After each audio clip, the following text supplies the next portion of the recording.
Jalen Hurts was really good in this game. He rushed for 3 touchdowns, tied for the most by a quarterback in a playoff game in NFL history. The last guy to do it was, you guessed it, Jalen Hurts in Super Bowl 57 against the Chiefs. That rematch coming your way. The only other guy to do it was Hall of Famer Otto Graham in the 1954 NFL Championship. So Hurts has done it twice. All other quarterbacks have done it once in the playoffs combined. Here's Hurts and Sirianni after the win. I don't play the game for stats. I don't play the game for numbers, any statistical approval from anyone else. And I understand that everyone has a preconceived notion on how they want it to look or how they expect it to look. And I told you guys that winning and success is defined by that particular individual, and it's all relative to the person. And what I define it as is winning. How about our quarterback? How about your How about our quarterback? How about your quarterback? He's a stud. He is a stud. I knew he was going to play that way. I knew it. Don't doubt him. All he does is win. He's done a great job. He's done a great job. I guess he let me on my straitjacket a little bit today. Oh, that's an interesting line. What do you make of Hurts there? Well, I think he's felt and heard what the perception or noise is on the outside, and he also knows what's going on in the building, whether that's the game plan or the way that they want to play each game schematically. But this is a dude who went toe-to-toe with Patrick Mahomes in the Super Bowl, finished second in MVP voting that year. So in his mind, right, and personally and individually, he thinks he's a dude. He knows he's a dude, and he's also saying, I'm continually getting criticized for winning and doing it the way my team needs me to do it. And to have a game like he had in the NFC Championship, he's saying, look, ain't this what y'all was looking for? He was really impressive yesterday. Definitely threw the ball the best he has in a long time. I think a couple of things that stood out, and really it's kind of become a storyline for him, is he's become a really good decision maker more often than not. Some of the throwaways, also some of the checks at the line of scrimmage that he's gotten their run game into have been really big. First play of the game, backs off, then gets back to the line of scrimmage. They got that bunch set. Washington's in their nickel defense, so I can run at a little body. You can see him reset, meaning let's go back to the original play. They motion away. A.J. Brown's block on the perimeter is huge here. He pins Fowler, and it allows lead block by the tight end. Mailata ends up blocking a safety. This is a huge advantage for their offense. Look at those blocks. Body on a body. This is that perimeter run, but this is a checked play at the line of scrimmage once again by Jalen Hurts, getting them into the right call. That's not something that he has done throughout the course of his career, but is starting to be empowered to do it by Kellen Moore. Later, his own touchdown run. They get into their 3-by-1. He sees the safety drop down and the backers kick over. Indicator number 1, they're in man coverage. Nobody is accounting for me. Center, you go block the safety. Saquon, you go block the backer. Everybody else has got to be in coverage, and this is a really good job of him once again changing the player, audibling to the play at the line of scrimmage that is best first that look, and it's another touchdown. You got to give Jalen Hurts credit. I thought he played really well with the timing, but I do think his control of the line of scrimmage, it was really elevated this season. It was another part of yesterday. Yeah, I mean, watching this particular side of the ball, it was very obvious there was a huge talent discrepancy between the Eagles' offense and the Commanders' defense. And the Commanders' defense was also vulnerable, I think, to things that the Eagles' offense is very good at. Off-tackle runs, perimeter runs. You saw that against Detroit. Saw it again against Philadelphia. Pretty much all of Saquon's successful runs were off-tackle. And then quick throws, RPOs, the throws over the middle of the field, slants, whenever he got the ball out quickly against the blitz. Now, it's one thing for me to say, though, there's this obvious mismatch and discrepancy, but the quarterback has to execute upon those things in a way that he hasn't thus far in the postseason. I thought he was fantastic in this season. Dan, I love your points about his command at the line of scrimmage. But he was also just very accurate and decisive in a way that that we haven't seen, and he picked the perfect time to have the best game of the season. Yeah, what I love about Dan showing that draw is the previous series they scored on a quarterback draw as well, but they ran it from empty. Right. So to go back to it the next time and find a way to check and give yourself that opportunity, we all understood that they could take advantage of the one-on-ones. What I love is the RPO game, because they weren't always going to give you that one-on-one look where you got an opportunity opportunity to get AJ or Devontae. And so it was some of these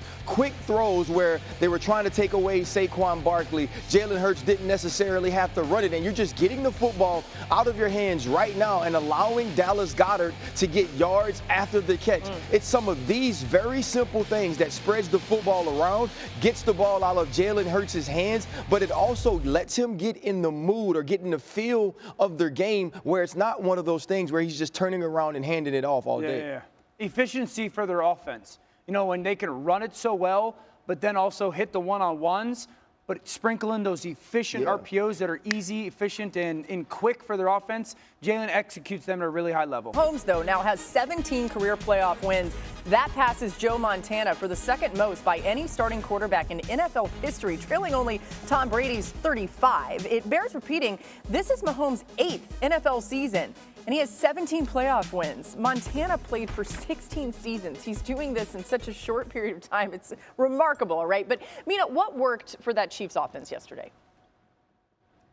You know, I think you saw something you've certainly seen with the Chiefs in the postseason, which is their ability to use the regular season to self-scout and hone their offense in preparation for the playoffs. Specifically, when the Bills played a disproportionate amount of man coverage, which I think they did with the intention of Travis Kelce, they turned to Xavier Worthy, who has become their primary weapon against man coverage. 5 catches on 5 targets for 75 yards and a touchdown versus man. And what you saw in this game is something you really saw in the second half of the season, which is the way they use stacks, bunches, motions to get him matchups and leverage against man coverage. You guys remember when they drafted Xavier Worthy, everybody thought, oh, the deep offense is back.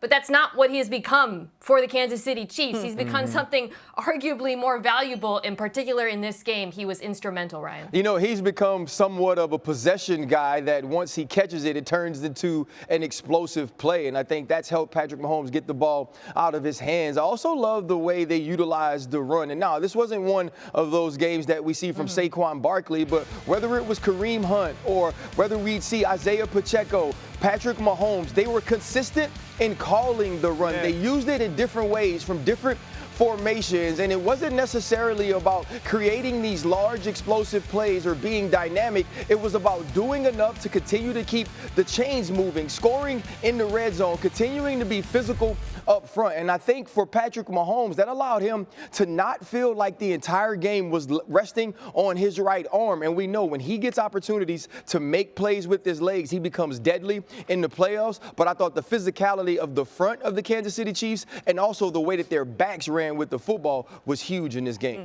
So for one of the most creative offenses that we have in the NFL, they also ran plays I've never seen them run before. Both those red zone touchdown runs, I've actually never seen Kansas City run before.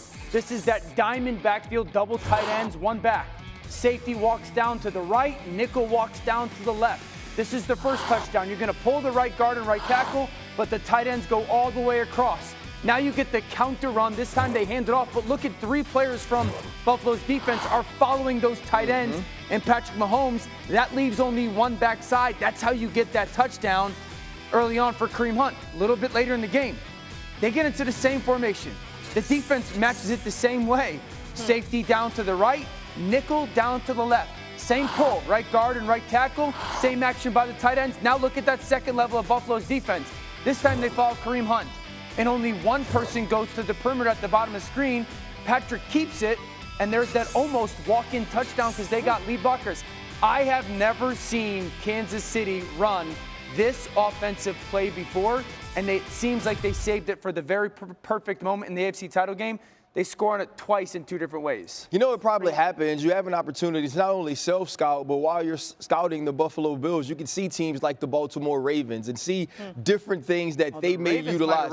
Right, that they may utilize or they may do and say to yourself, okay, we won't major in this, but maybe when we get in the red zone and we get this formation, we understand how they line up. And Dan, you've been through it before. You get to the sideline, right, and you start to look at the little screen or the little tablet, and what am I being told if I'm a a Buffalo Bill. Hey, they're never going to keep this ball with Patrick Mahomes. Hey, guys, let's go attack the run. And now the second level guys flow to the run, and you have leverage with your blockers out front. To that point, Sunday was Mahomes' first career game with multiple rushing touchdowns, regular season or playoffs. Mina, at times you kind of like made fun of that when Mahomes starts scrambling, and it can be kind of, but like it has been so dangerous for any opponent. What did you see with Mahomes' legs?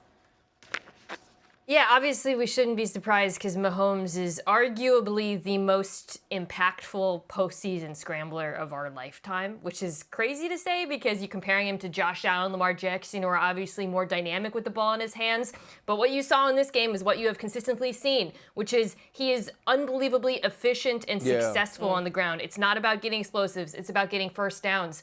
Every single scramble going back and watch looked different, Dan. I mean, the Bills tried to play it a bunch of different ways. A lot of them were they were in too high and he just saw grass in front of him and took off. But what can I say? Every postseason game, it seems like this becomes a factor and a key for why the Bills win. It also seems everybody made their play in the moment that it was presented to them and the role that they were asked to do it. You guys mentioned Xavier Worthy, Juju Smith-Schuster. Justin Watson catches a 2-point play. Kareem Hunt and Pacheco, to RC's point, got dirty yards, tough yards. Kelsey made a couple plays. It seems like every time they turn to a different person, this is the player, the opportunity that you get, they make it. And that's one of the reasons why they were the most efficient offense throughout the season. And in many ways, they were again yesterday. That's why a lot of us picked the Bills. One of us did pick the Chiefs, and it had to do with the fact that you just can't pick against exactly what you just talked about. Oh, you picked the Chiefs? I'm not bragging. I kind of wanted to pick the Bills.